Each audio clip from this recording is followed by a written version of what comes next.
Antoine n'arrivait pas à croire ce qu'il voyait. Le relevé bancaire sur l'écran de son ordinateur indiquait un chiffre qu'il n'aurait jamais cru réel. Ses yeux parcoururent les dizaines de zéros, et pendant un instant, il pensa que c'était une erreur. Mais ce n'était pas le cas. Ce compte appartenait à son père, Louis, l'homme qui conduisait une voiture ordinaire, portait des vêtements simples, et répétait pendant des années que l'argent devait être utilisé de manière responsable. Antoine sentit son estomac se retourner. Toute sa vie, il a cru que la famille était en bonne santé financière, mais sans plus. Maintenant, tout avait un sens. Les voyages inattendus, les conversations discrètes au téléphone, la façon dont son père évitait tout sujet sur les gros investissements. Louis n'était pas seulement un homme financièrement stable, c'était un milliardaire, et il l'a caché à son propre fils. Le sentiment de trahison est venu avec force. Antoine s'est toujours senti différent de ses amis, limité à une allocation contrôlée alors qu'il regardait d'autres jeunes dépenser de l'argent sans y réfléchir à deux fois. En grandissant, il croyait que la prudence de son père venait d'une réalité financière équilibrée, ne laissant aucune place aux excès. Mais non, l'argent était là depuis le début, et ce n'était pas grand-chose. Ce qui le dérangeait le plus, c'était de réaliser que si son père l'avait voulu, il aurait pu lui offrir une vie beaucoup plus confortable, sans autant de restrictions. La frustration s'est transformée en colère. Il a passé des années à justifier chaque dépense, à écouter des conférences sur la responsabilité financière, tandis que la famille accumulait plus d'argent qu'il ne pouvait en dépenser en plusieurs vies. Ce moment n'était pas seulement une découverte. Ce fut une révélation qui changea complètement la façon dont il voyait son père. Son cœur battant et sa respiration superficielle montraient à moi qu'Antoine n'était pas seulement surpris. Il était furieux. L'argent était toujours là, caché, alors qu'il vivait avec des restrictions qui lui semblaient désormais totalement inutiles. Les pièces ont commencé à se mettre en place, mais le sentiment d'injustice s'est accru à chaque seconde. Qu'est-ce que ton père aurait caché d'autre? Jusqu'où est allé ce mensonge? Antoine ne pouvait pas simplement l'ignorer. Il avait besoin de réponses. J'avais besoin de comprendre pourquoi Louis avait choisi de cacher une fortune d'une telle taille. Mais avant tout, il me fallait décider ce que je ferais de cette nouvelle réalité. Et rien, absolument rien, ne l'empêcherait de prendre ce qu'il croyait lui revenir de droit. Avez-vous déjà imaginé découvrir que toute votre vie était basée sur un mensonge? Restez jusqu'à la fin pour voir comment cette révélation a transformé Antoine et comment son voyage a pris une tournure inattendue. Cette histoire va vous surprendre. Antoine quitta le bureau d'un pas ferme, mais son esprit était toujours dans le tourbillon.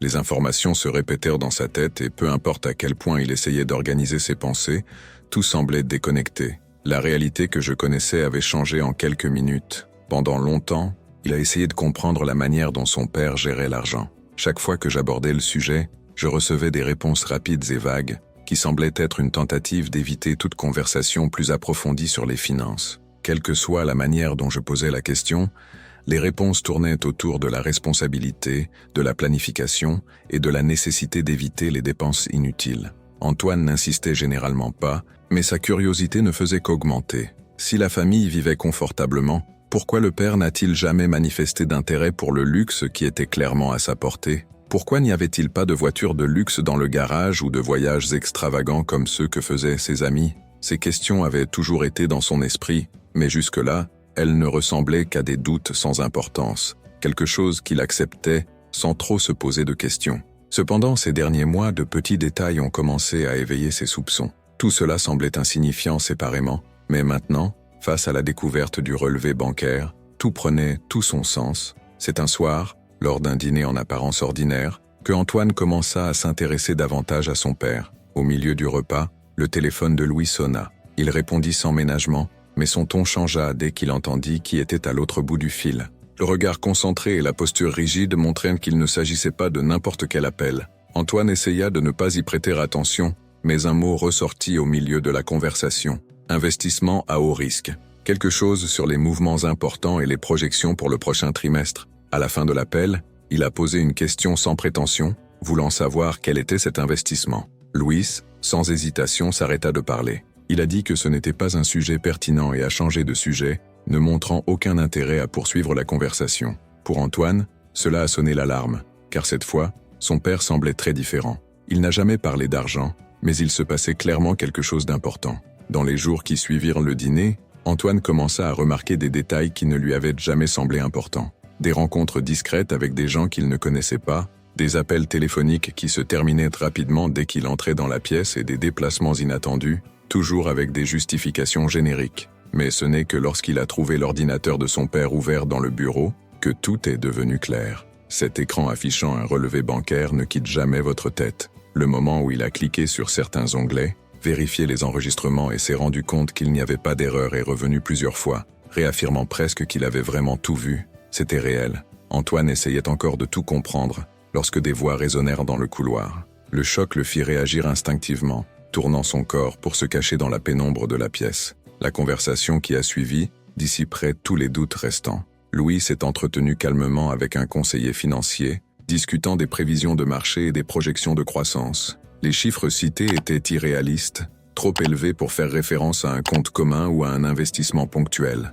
Antoine retint son souffle lorsqu'il entendit naturellement parler de chiffres d'1 milliard de dollars. Il n'y avait plus de place pour le doute. Son père n'était pas seulement un homme financièrement stable, il appartenait à un groupe restreint de personnes qui avaient plus d'argent qu'elles ne pouvaient en dépenser en plusieurs vies. Cette histoire ne fait que commencer. Avant de continuer, profitez-en pour vous abonner à la chaîne. Nous avons beaucoup de contenu comme celui-ci, et vous ne voudrez pas manquer les prochaines histoires incroyables. Incapable de contenir plus longtemps sa colère, Antoine se rendit directement chez son père et lui demanda des explications. La réaction de Louis fut calme, comme s'il s'était déjà attendu à ce moment. Sans détour, il a confirmé la vérité. Oui, il était milliardaire. Oui, il a toujours eu suffisamment d'argent pour offrir à son fils une vie luxueuse. Mais il a tout gardé secret pour une raison claire. Il voulait que Antoine apprenne à valoriser l'argent, à construire sa propre indépendance sans grandir gâté, ni devenir quelqu'un qui dépend pour tout de la fortune familiale. Louis pensait que préserver ce secret était le meilleur moyen de garantir que son fils ait une relation saine avec l'argent.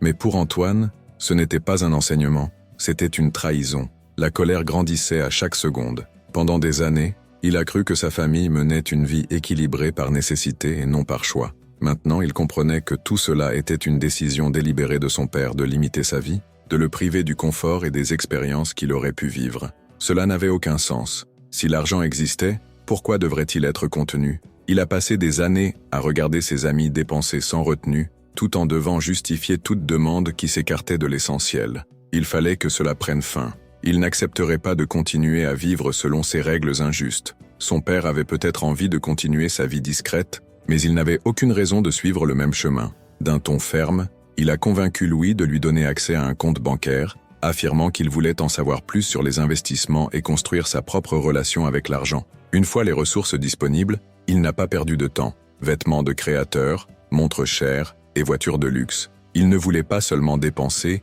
il voulait être vu. Après tout, tout était désormais entre ses mains. L'argent semblait ouvrir toutes les portes par lesquelles Antoine avait toujours voulu passer. Désormais, il n'y avait plus de limites, et il s'autorisait à profiter de tout ce qu'il n'avait auparavant observé que de loin. Des vêtements conçus par des créateurs de renom, des dîners dans des restaurants où le prix d'un plat dépassait ce que je recevais habituellement en allocation mensuelle, des fêtes avec des invités triés sur le volet. Sa petite amie encourageait encore plus ce nouveau style de vie. Elle lui rappelait constamment qu'il méritait de profiter de tout, que cela ne servait à rien de cacher sa puissance financière. Il était facile de se laisser emporter par l'excitation d'appartenir enfin à un monde dans lequel il avait vu ses amis habiter pendant des années. Chaque voyage était plus extravagant que le précédent, chaque événement devait surpasser le précédent. Plus il dépensait, plus il avait envie de dépenser. Au fil du temps, Antoine a commencé à considérer comme inférieurs ceux qui n'avaient pas le même niveau de vie. C'était comme s'il y avait désormais une ligne claire entre lui et le reste du peuple,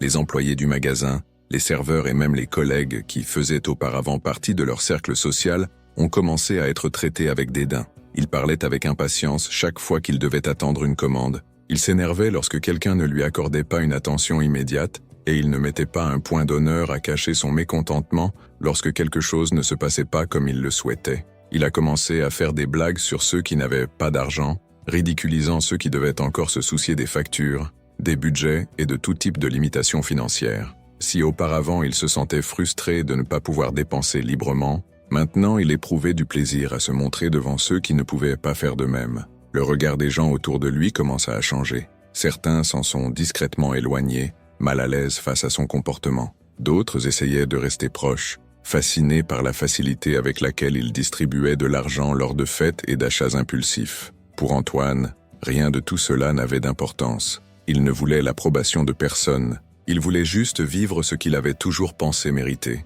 Et pour cela, il n'y avait pas de limite. Un jour, un événement important a été organisé par l'un des plus grands courtiers en investissement du pays. Il s'agissait d'une réunion réservée aux hommes d'affaires, aux investisseurs de haut niveau et aux héritiers de grandes fortunes, un environnement où l'on discutait d'opportunités à plusieurs millions de dollars, de stratégies de marché et de l'orientation de l'économie. Jusqu'à récemment, Antoine n'aurait jamais été invité à quelque chose comme ça. Mais maintenant, avec son nouveau style de vie et ses relations influentes, il commençait à se faire remarquer. Sa présence à cet événement était le reflet de l'image qu'il se bâtissait depuis qu'il avait accès à l'argent familial. Pour lui, c'était une nouvelle chance de se consolider parmi les plus riches, prouvant qu'il faisait partie de ce monde. À son arrivée, il a traversé la pièce avec confiance, échangeant des salutations et se joignant aux conversations sur les fonds d'investissement, les acquisitions d'1 million de dollars et la spéculation sur les marchés financiers. Les gens autour parlèrent de manière stratégique, analysant toujours les meilleurs moyens de multiplier les fortunes. Antoine a tout absorbé avec satisfaction. Il ne se considérait pas seulement comme quelqu'un qui avait hérité de la richesse, mais comme quelqu'un qui savait comment l'utiliser. Au milieu de l'événement, il a fini par être présenté à un ancien investisseur, un homme qui était autrefois parmi les plus prospères du marché, mais qui, après une série de mauvaises décisions, a tout perdu et mène désormais une vie beaucoup plus simple. L'homme a partagé son histoire sans honte ni ressentiment. Il a parlé calmement des erreurs qu'il avait commises et de l'imprévisibilité du marché. Pour lui, l'argent ne suffisait pas. Il fallait l'intelligence et le contrôle. Sans cela, n'importe qui pourrait tout perdre. Antoine écouta quelques instants, mais sa patience s'épuisa rapidement. Avec un sourire moqueur, il rit bruyamment et dit que seuls ceux qui ne savaient pas jouer perdèrent de l'argent. Il a qualifié l'ancien investisseur d'échec et a déclaré que ceux qui réussissaient vraiment ne permettraient jamais que cela se produise. Certains autour riaient, d'autres se regardaient sans rien dire.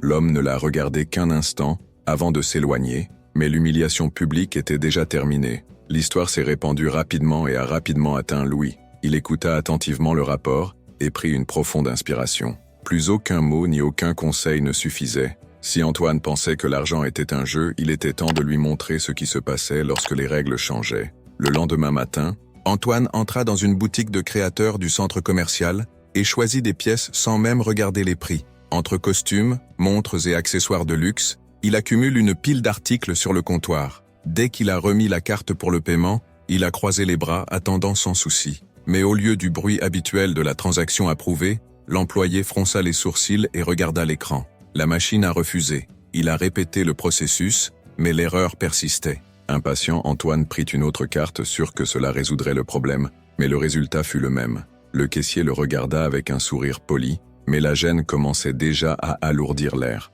Sans comprendre ce qui se passait, il a sorti son téléphone portable et a immédiatement appelé la banque. La réponse qu'il a reçue a été un coup direct porté à sa fierté. Tous ses comptes ont été bloqués. Il n'y avait aucune limite. Aucun crédit ni accès à l'argent qu'il dépensait sans restriction. La surprise a vite fait place à l'irritation. Il a demandé des explications, mais l'employé de banque l'a informé que cette mesure avait été prise par le titulaire du compte. En d'autres termes, Louis, Antoine a mis fin à l'appel et a quitté le magasin sans se retourner. De retour chez lui, il trouva son père qui l'attendait déjà. Louis ne laissait aucune place à la discussion. Il a affirmé fermement que la situation était devenue incontrôlable et qu'il était temps de fixer des limites. Il lui impose un défi. Antoine devra vivre sans argent pendant 6 mois. Pas de carte, de privilèges ou d'aide d'amis. Juste lui, face à la réalité qu'il méprisait tant. Antoine croisa les bras et laissa échapper un rire ironique. Pour lui, ce n'était rien d'autre qu'une autre épreuve imposée par son père. Il pensait pouvoir résoudre la situation rapidement,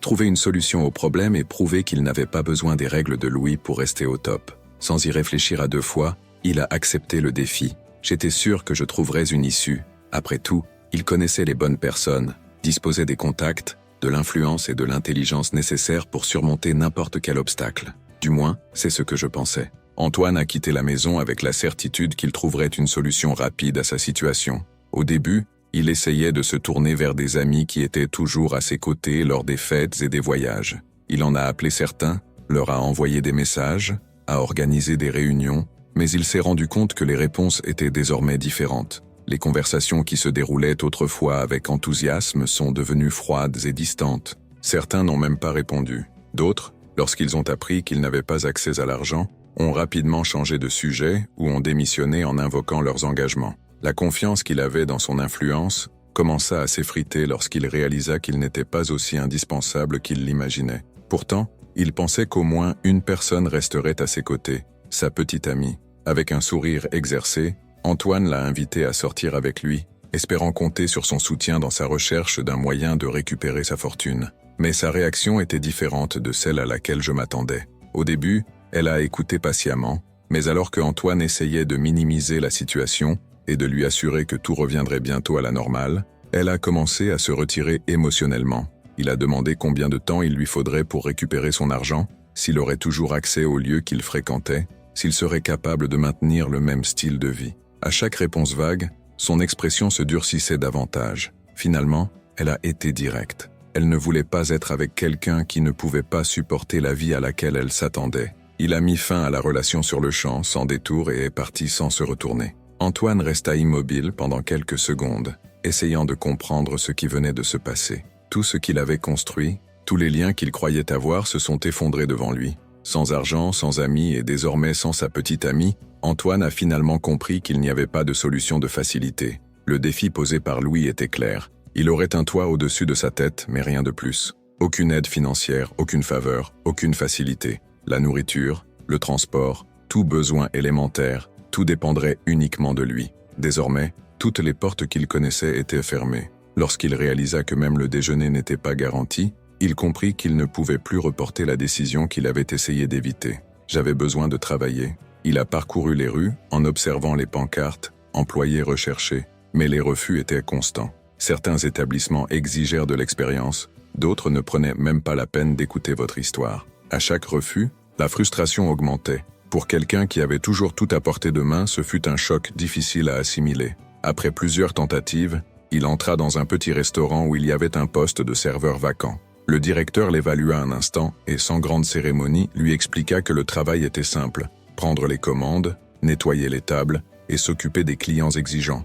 Il n'y avait ni glamour, ni statut, juste un effort. L'uniforme simple, le tablier usé et l'odeur constante de friture étaient à l'opposé de l'environnement luxueux qu'il fréquentait habituellement. Le même type de restaurant qu'il aurait ignoré il y a quelques semaines sans hésiter était désormais sa seule option pour gagner de l'argent. Antoine a ravalé sa fierté, a accepté le poste et a commencé le lendemain. Dès la première heure de travail, il a ressenti le poids de la décision. Son nom ne signifiait plus rien là-bas. Aucun lien, aucune influence, rien qui le différenciait des autres salariés. Désormais, il n'était plus qu'un serveur parmi d'autres, au service de gens qui ne sauraient jamais qu'un jour il serait de l'autre côté, assis à table, exigeant un traitement impeccable. Les journées au restaurant sont devenues une routine épuisante. La fatigue s'accumulait, les douleurs dans les jambes étaient constantes, et le temps que je passais à servir les clients semblait s'éterniser. Antoine ressentait le poids de chaque minute passée dans cet endroit. L'idée qu'il devait travailler pour gagner sa vie était encore difficile à accepter. Autrefois, tout semblait se faire facilement. Désormais, chaque repas qu'il pouvait se permettre était le résultat de heures passées debout, à prendre des commandes sans que personne ne se soucie de qui il était ou de ce qu'il avait autrefois. D'un quart de travail à l'autre, il commençait à remarquer les clients qui fréquentaient le restaurant.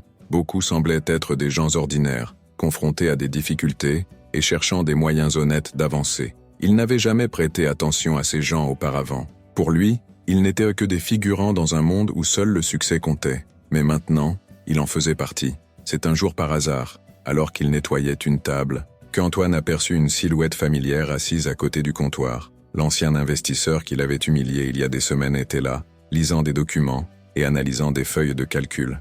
L'espace d'un instant, Antoine se figea, se souvenant des mots cruels qu'il lui avait lancés. Il envisagea de s'éloigner, en évitant tout contact, mais l'homme l'avait déjà remarqué. À sa grande surprise, il n'a montré ni amertume, ni ressentiment. Il a simplement regardé Antoine avec la même expression sereine qu'il avait lors de l'événement. Après quelques instants, il a demandé comment il allait. Antoine hésita. Il ne voulait pas admettre sa situation, mais la vérité était évidente. Il n'y avait plus moyen de prétendre que je faisais toujours partie de l'élite dont je me vantais tant. Sans alternative, il a répondu avec retenue et a entendu quelque chose auquel il ne s'attendait pas. L'ancien investisseur ne l'a pas jugé. Au contraire, elle semblait comprendre exactement ce qu'il traversait. Au cours des jours suivants, Antoine a remarqué que l'homme se rendait fréquemment au restaurant. Toujours discret, il passait des heures à travailler sur des documents, et au cours d'une de ces conversations occasionnelles, Antoine découvrit qu'il avait reconstruit sa vie. Après une faillite, il décide de mettre son expérience à profit pour aider les petits entrepreneurs à structurer leur entreprise. Il n'avait pas récupéré la même fortune qu'avant, mais il menait une vie stable et plus que cela, il était respecté. Contrairement à Antoine, qui avait tout perdu et sombré dans le mépris des autres, cet homme a retrouvé sa dignité. Au fil des jours, Antoine a commencé à écouter plus qu'à parler, absorbant chaque détail de la façon dont l'ancien investisseur voyait l'argent et la vie. À ce stade, il a commencé à se demander s'il n'avait pas passé trop de temps à valoriser les mauvaises choses. Au bout d'un moment, Antoine s'était déjà adapté à sa nouvelle réalité. J'avais assez d'argent pour survivre sans dépendre de personne, et petit à petit, j'ai commencé à voir les choses différemment. Les conversations avec l'ancien investisseur sont devenues une partie de sa routine, et il a commencé à comprendre que l'effort et la construction avaient bien plus de valeur que le simple fait d'avoir de l'argent à dépenser. Pour autant, l'idée de retrouver son statut ne l'a pas complètement quitté. Un jour, alors qu'il consultait ses messages sur son téléphone portable, il reçut une invitation inattendue. Un vieil ami l'a invité à une soirée exclusive, lui disant qu'il manquait à tout le monde et que c'était le moment idéal pour rencontrer à nouveau les bonnes personnes. Au fond, Antoine sentait que quelque chose n'allait pas. Pendant des mois, personne ne s'est soucié de son absence et maintenant, tout d'un coup, ils ont envie de le revoir. Mais la curiosité et le désir de prouver qu'il appartenait toujours à ce monde étaient plus éloquents. Ce soir-là, il a revêtu ses plus beaux vêtements et s'est rendu à l'événement. À son arrivée, il a été accueilli avec des salutations forcées et des sourires qui ne semblèrent pas sincères. Quelque chose était étrange. En traversant la pièce, j'ai remarqué des regards discrets et des murmures étouffés. Les conversations semblaient s'arrêter un instant à chaque passage. Antoine a ignoré l'inconfort et a essayé de se fondre dans la masse, croyant qu'il pourrait d'une manière ou d'une autre retrouver son image. Mais avant qu'il puisse à nouveau en faire partie, les lumières se sont éteintes et un écran géant s'est allumé au milieu de la fête. Le silence fut rapidement remplacé par des rires et des murmures. Dans la vidéo, des images ont émergé de lui portant l'uniforme de serveur, nettoyant les tables, servant les clients et ramassant la vaisselle. C'était comme si chaque seconde de sa vie au restaurant s'était transformée en un spectacle d'humiliation publique. Les rires résonnaient dans toute la salle, tandis que les invités regardaient avec des expressions moqueuses. Ceux qui étaient autrefois à ses côtés, profitant de son argent et de son influence, le regardèrent désormais comme s'il n'était qu'un spectacle ridicule. Antoine sentit son sang bouillir. Sa poitrine se serra et pendant un bref instant, il pensa à s'enfuir, à partir avant que l'humiliation ne soit encore plus grande. Mais quelque chose en lui ne le permettait pas. Au lieu de baisser la tête et d'accepter la honte qu'on essayait de lui imposer, il s'est levé, face à tout le monde. Il inspira profondément, fit quelques pas jusqu'à la scène du DJ et attrapa le micro. La salle devint silencieuse. D'un regard ferme, il scruta le visage de chaque personne présente et sans hésitation, il lâcha une seule phrase. « Tu me dégoûtes ». L'impact a été immédiat. Les rires cessèrent, les expressions changèrent et un silence inconfortable envahit la pièce. Antoine lâcha le micro, se tourna et partit sans se retourner. Il n'avait plus besoin de ce monde. À partir de ce moment-là, j'ai su exactement qui j'étais et où je voulais aller. En arrivant à la maison, Antoine se dirigea vers la salle de bain et se tint devant le miroir. Le reflet qu'il voyait était différent de celui de ce jeune homme arrogant qui, il y a des mois, croyait que l'argent résolvait tout. Il n'y avait plus le désir désespéré d'être accepté, ni le besoin de prouver sa valeur à des gens qui ne s'en souciaient jamais vraiment. Il sentit un poids s'enlever de ses épaules. Je n'étais plus prisonnier du statut, de l'ostentation ou de la peur de ne pas être reconnu. Ce qui s'est passé lors de cette fête n'a pas été une défaite mais une libération. Il n'avait plus besoin de prétendre être quelqu'un qu'il n'était pas. La recherche de validation avait enfin pris fin. Qu'avez-vous pensé de cette transformation ? Pensez-vous que Antoine a vraiment appris ou aurait-il fait différemment ? Laissez votre commentaire, nous voulons connaître votre avis. Le lendemain matin, Antoine s'est levé tôt, mais cette fois dans un but différent. Au lieu de chercher des moyens rapides de gagner de l'argent ou d'essayer de retrouver sa place parmi l'élite, il s'est adressé à Louis. Son père le regardait en silence alors que Antoine était assis en face de lui. Il n'y avait ni fierté, ni ressentiment. Antoine n'était pas là pour demander de l'argent. Il voulait quelque chose de plus grand. Avec humilité, il a dit qu'il avait besoin d'apprendre. Je voulais comprendre ce que faisait un véritable investisseur. Je voulais savoir comment créer une vraie richesse, sans dépendre de ce dont on héritait. Louis n'a rien dit tout de suite, se contentant d'afficher un petit sourire. Finalement, le fils était prêt à écouter, mais Antoine savait qu'il devait aller plus loin. Après avoir parlé à son père, il a recherché l'ancien investisseur. Cet homme qu'il ridiculisait autrefois était désormais quelqu'un dont il voulait apprendre. Il voulait comprendre ce que signifiait tout perdre et se remettre sur pied sans prendre de raccourcis. J'étais prêt à repartir de zéro, sans arrogance, sans impulsivité. Le voyage qui a commencé n'était pas pour récupérer ce qui avait été perdu, mais pour construire quelque chose qu'il n'a jamais vraiment eu, un chemin solide, basé sur l'effort et la connaissance. Antoine a finalement compris quelque chose qu'il avait ignoré toute sa vie. La vraie valeur d'une personne ne résidait pas dans la somme d'argent qu'elle possédait, mais dans la façon dont elle agissait, la façon dont elle traitait les autres et ce qu'elle était capable de construire avec effort et intelligence. Il réalisa que son arrogance et sa soif de statut ne le rendaient pas meilleur, mais l'éloignaient simplement des personnes qui comptaient vraiment. L'argent, en soi, ne signifie rien s'il n'est pas accompagné de responsabilité. Cela ne servait à rien de l'avoir sans savoir s'en servir. Il ne suffisait pas d'en vouloir plus si l'on ne savait pas comment gérer ce que l'on avait déjà. C'était l'erreur que beaucoup avaient commise, et il était sur le point de suivre le même chemin jusqu'à ce que tout change. Avec cette nouvelle mentalité, Antoine a décidé de recommencer. Désormais, aux côtés de son père et ancien investisseur, il a commencé son parcours sur le marché financier, mais cette fois sans précipitation, sans raccourci et sans l'illusion que tout serait facile. Louis tenait à ne pas lui donner une position privilégiée. S'il veut grandir, il devra prouver sa valeur. Il a commencé par le bas, en tant que stagiaire, s'occupant de tâches simples et apprenant les investissements de manière pratique, comprenant les principes fondamentaux qu'il ignorait auparavant. Il a observé, assimilé et appliqué les connaissances acquises, sachant qu'il lui restait encore un long chemin à parcourir, mais cette fois, cela ne l'a pas dérangé. Désormais, il ne cherchait pas seulement la richesse, mais aussi un but. Je voulais être quelqu'un qui comprend le marché, qui sait prendre des décisions intelligentes et qui construit quelque chose de durable. Le luxe n'est plus le but, mais plutôt la conséquence du travail bien fait. Il a appris que les vantardises vides de sens ne mènent nulle part, mais que la connaissance et le dévouement y parviennent. Son passé existait toujours, mais il ne le définissait plus.